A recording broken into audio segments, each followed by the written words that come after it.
So integration is a key element in economic development, and it is a long-lasting effort. Felipe Herrera, the first president of the IDB in 1962, said regional integration is at the heart of the efforts of modern states. This is a vital force. And there are good reasons for this. Latin America and the Caribbean share challenges, borders, resources, and economic opportunities. And together we can scale up solutions and broaden our markets, attract investment, and join together in our resources to achieve greater impact. Integration is important to strengthen resilience and the exchange of knowledge, making certain that we are better prepared for the future. So together we can contribute to solving global challenges. Today, our region has a significant opportunity to explore how we can strengthen cooperation amongst countries so as to deal with common challenges and increase our impact in a dynamic global scenario. This is where the new vision of the IDB comes in on regional integration. This is in keeping with the needs, the opportunities in countries, and is based on common agendas that we can help implement. This vision presents a pragmatic approach, and it is in addition to already existing efforts, looking for new ways to increase collaboration and open up opportunities. This is a flexible integration that is focused on shared opportunities with the involvement of key countries and adapting solutions to local context, recognizing economic diversity, geographic institutional diversity across the region. Now, why is all of this important?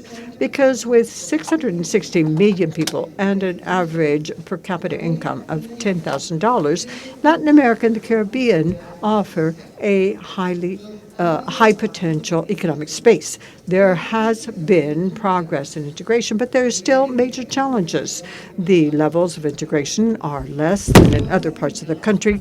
There has been connected progress in digital and logistic connectivity. Now, one strength is that the public support for integration continues to be important. 69% of Latin Americans do appreciate greater regional coordination. So the idea is to renew these efforts and build together, opening up new opportunities for development and growth, and strengthening the role played by LAC in the global economy. There are different examples of how to accomplish this. We know that Latin America and the Caribbean are on the leading edge of renewable energy. The region is rich in critical minerals. Almost one half of the lithium deposits are in Argentina and Chile. Countries like Chile are producing green hydrogen, and they may become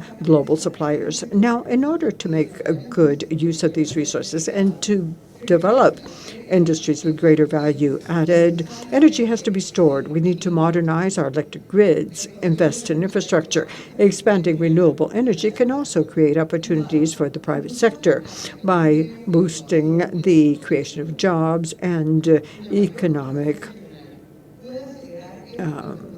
progress. We can strengthen this through a strategic approach that would promote shared energy infrastructure, better logistics systems, transfer of technology, and joint investments. Aligning policy across countries would also be key to increase efficiency and to create a competitive environment that would attract private investment. By strengthening regional cooperation, Latin America and the Caribbean can not only guarantee their energy security, but also become global leaders in renewable energy, thus creating long-term advantages. Also, we have infrastructure and digital infrastructure. This continues to be an obstacle.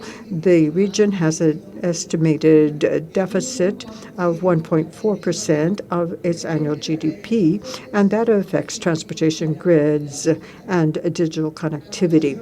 Regional cooperation can help improve connectivity by providing support to physical and digital infrastructure projects, in addition to harmonizing policies and regulatory frameworks to guarantee efficient connectivity. Now, regional integration is a key pillar of the IDB's mission. As a trusted partner, as the main multilateral development bank in Latin America and the Caribbean, the IDB has launched regional programs like One Caribbean, Amazonia Forever, America at the Center, and tomorrow we're going to talk about a new program, South Connection, Conexión Sur. Also, we have programs where all countries of the region can be involved. That would be the Partnership for Development and also IDB for the Americas. These initiatives are crafted to deal with common challenges, to open up opportunities, to foster collective solutions. And how can we adapt to this new international order? And the point, and I think that here this is Anabel's message, regional integration is important. Not only trade integration. Now, trade integration is important, but it's not the only thing. So all the integration of Latin America, and here I only wanted to mention that it isn't that we have fallen short. We have Mercosur, we have the Pacific Alliance, we have ALADI, we have SICA, we have CAF, and also CARICOM. CARICOM is also an important partnership, but they all pursue different objectives. Everyone works on its own, and there is a lack of institutional coordination. There isn't much regulatory convergence, and there is a lot of dependence on other regional accords, other regions in the world. And of course, everyone is thinking of the European Union, but also we have ASEAN. Now, what challenges do we face in this scenario? Well, we do have obstacles to deeper integration. There are political barriers, economic, cultural barriers. There are asymmetries in terms of degree of development of the countries. There is trade protectionism in some countries of the region. There are governance coordination problems. There are institutional weaknesses in terms of regional organizations. There's an absence of effective coordination mechanisms. There is institutional fragmentation, overlapping of initiatives, and we also have inequalities in terms of access to digitization and connectivity. Now, there are major disparities in terms of access to digitization. For example, let's think of the rural-urban gap. It is enormous in terms of access to digitization. Also, just to give you a figure that is recent, less than one half of Latin America's has connectivity with fixed bandwidth, and only 50% have high-quality fiber at home. So there, too, there's a problem in terms of accessing digitization or digitalization. Now, there are opportunities. We may have problems, but there are also opportunities. We can learn from other successful models. Regional integration has been a strategic pillar in different parts of the country. We could mention much more, but I'll begin with two emblematic examples, the European Union and the ASEAN, the Association of Southeast Asian Nations.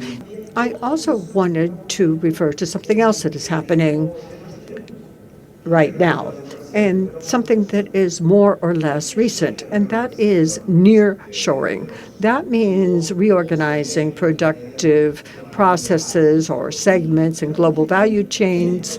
And the question is, okay, well, just like many economists, we are, generally speaking, in favor of free trade. We want free trade, but you also have to be practical in this regard. So you can say, okay, if what is happening is we have reached a level where there is a high degree of protection in some markets, if in addition to that, not only is there a lot of protection, but also the corporations are shifting because of the pandemic, because of geopolitical reasons. So exactly who is profiting from nearshoring? And Latin America has the opportunity to benefit from that trend.